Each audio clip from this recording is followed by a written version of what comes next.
This is what you'll get. This is what you'll get.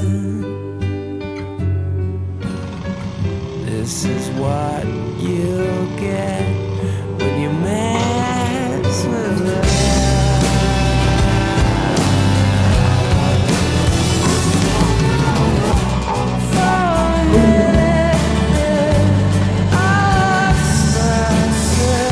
Okay, so I released this video a couple weeks ago, and because I used a Pink Floyd song, my England subscribers, or my English subscribers, could not watch this video, and I felt kind of bad because I was like, well, half my subscribers are actually English, so I don't want to do a Battlefield video that like they completely miss out on. So I'm redoing the commentary because I slightly re-edited this video, and basically I have to redo the commentary and then change the music so that the English people can actually check it out. So this video is about air superiority in a conquest match, and this is the entire conquest match in this video, and this is literally starting at the 200 tickets, and I just thought this would be a good round to explain how air superiority ultimately works and how to attain it. So this video covers a number of concepts, and the first one I would say would be the loadout that I run with pretty much all the time, unless there are no aerial vehicles to fight against, like say in a rush round. I always go with air radar, ECM jammer, and air-to-air missiles. The only one of those three things that I think is not that important is actually the ECM jammer. I think that you can very well get by with just flares. I don't think that flares are that much weaker or less effective than ECM jammer. I think they're rather similar. So, you know, as far as the loadout goes, you know, that's kind of like step one. Step two to air superiority, and it's taken me a while to kind of come to this conclusion, and I've decided that it's ultimately using the afterburner. So what the afterburner is on the jet is, you know, when you hit the max thrust, you go fast, but if you engage the sprint button while you're going max speed, you'll engage the afterburner. Now, not every jet has an afterburner animation, you know, like the jet I'm in currently, if I hit the afterburner, you will see the two twin engines light up, like, you know, the flames will come out the back.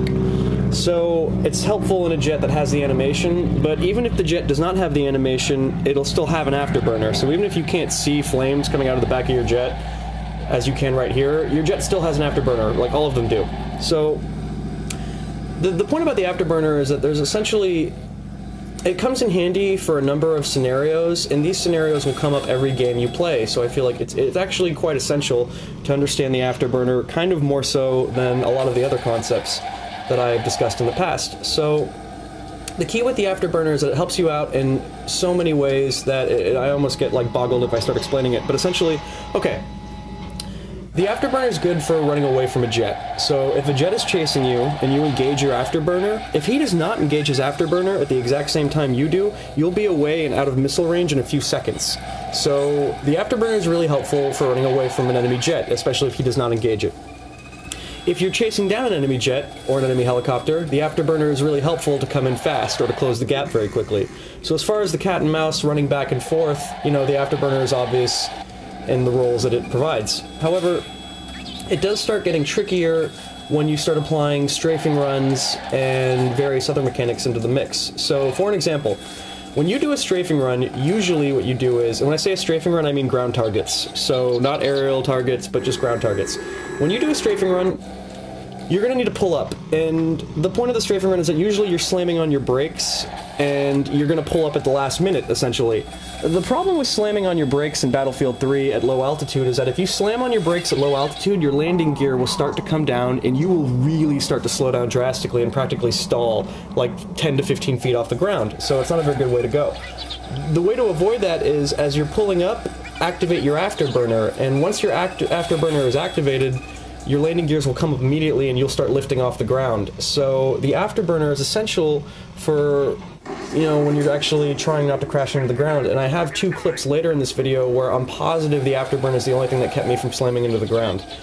So, you know, there's that. The third and final reason why the afterburner is so important is actually for the dogfighting, which is usually what most people focus on with jet combat. And essentially, how you want to use the afterburner to do those incredibly sharp turns, because like I know a lot of bad pilots are always asking like, okay, how do you do incredibly sharp turns? And I would say treat it like it's a racing sim. So in a racing sim, when you enter a turn, you're usually going to brake as you enter the turn, and you're going to accelerate as you exit the turn. And I would say the jet is very similar. It's not exactly a 50-50 ratio, and you don't always have to brake as you enter the turn, but you kind of want to brake in the middle of it, and you definitely want to thrust out of it every time. So if you do that, you will pull like a pretty hairpin turn, and if you do 3 of those in a row, and the guy you're dogfighting is not doing it perfectly back, you will get behind him in about 3 turns. So I think it's much less important to have like crazy flight patterns, and I think it's much more important to understand how to just turn incredibly sharply, and that will allow you to be much better at dogfighting. Now, once we get into the actual concept of dogfighting, essentially what happens is you lock your missiles onto an enemy jet, and he will either fire flares immediately, or if he's disciplined, he will wait for you to fire your missile, and then he'll launch his flares.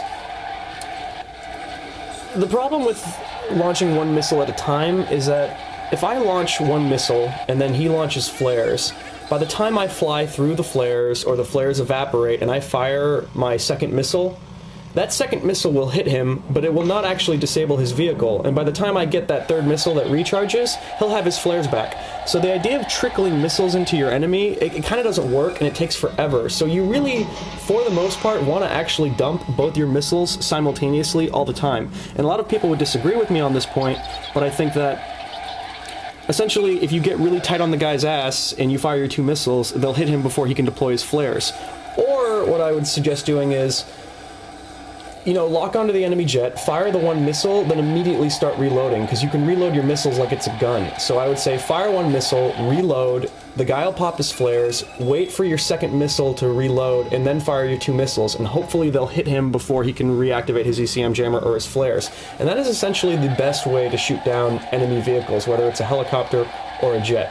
Then as far as ground targets, it's less important about your accuracy and more important about not crashing into the ground. It is so easy to crash into the ground in these strafing runs, and you really want to be mindful of it, and you really want to get very comfortable with using your afterburner. Like I've kind of come to the conclusion that, I mean, understanding the afterburner is almost more important than understanding the weaponry or the levels or any of it, because I feel like if you understand the afterburners, it's going to be a lot harder for people to kill you, for you to crash. Like, the only time I died in this game was chicken fighting a helicopter and slamming into him because I didn't gauge the speed properly, but it's not as though they shot me down. Like, I didn't get shot down this entire match. And this is a full conquest game, there are full vehicles up, so I mean, the afterburner is so handy on so many levels. Another thing I didn't mention is, as you're doing a strafing run over the battlefield, if they start acquiring a lock on you, just hit your afterburner and bug out of there, and, you know, maybe the missile flies in the air, you launch your ECM, you launch your flares, you hit your afterburner, and you're going to be so out of range by the time that guy reloads his stinger, it's not even funny. So it becomes incredibly hard and almost impossible for ground targets to kill you when you use your afterburner properly, because you're literally such a fast-moving target that they have no chance of locking the missiles on. And so then, once you understand the afterburner, pretty much the only thing that can kill you will be the enemy aircraft, which is why my loadout is anti-air. It's not that anti-air is the most efficient, destructive loadout for destroying stuff, but it is the loadout that will keep you in the skies and allow you to maintain air superiority. You'll be weaker against tanks, you'll be weaker against ground targets, however, you'll be much better at handling dogfights, because you have every advantage in a dogfight. You have the radar, you've got the missiles, and you've got your defenses, and essentially if he doesn't have the exact same loadout as you, you have the advantage in the dogfight. You won't have the advantage in the other scenarios, but at least against the jets and the helicopters, which are essentially your biggest threat, you will have the best chance fighting them. So that is essentially how you will be able to get in these vehicles and stay in these vehicles, you know? I find that most people in Battlefield are concerned with killing, and I am far less concerned with killing and more concerned with dying. Like, I don't want to die in these games, so... or I want to die as little as possible. I mean, there's no way to avoid death when you're playing the objective. But, I mean, to me, it's less impressive to kill a bunch of guys, it's more impressive to actually get through, like, a 30-minute battle and not die a whole bunch of times. Like, I think that's much more interesting to me. And that is where I kind of get a lot of my joy from Battlefield, is... and it doesn't matter what I play, I could be playing Rush, Team Deathmatch, or Conquest, and I'm always going for the objective, but I'm also really trying not to die. Like, I don't want to just throw my life away in these games, so... there you can see me activating the afterburner, and you can also see the landing gear popping up, so... you know, that also shows how the landing gear was coming down like I was mentioning earlier, and that's really hard to pull up from that situation. So anyway, don't want to be a broken record. If you take one lesson away from this video, it is to use your afterburner. And I will see you on the battlefield.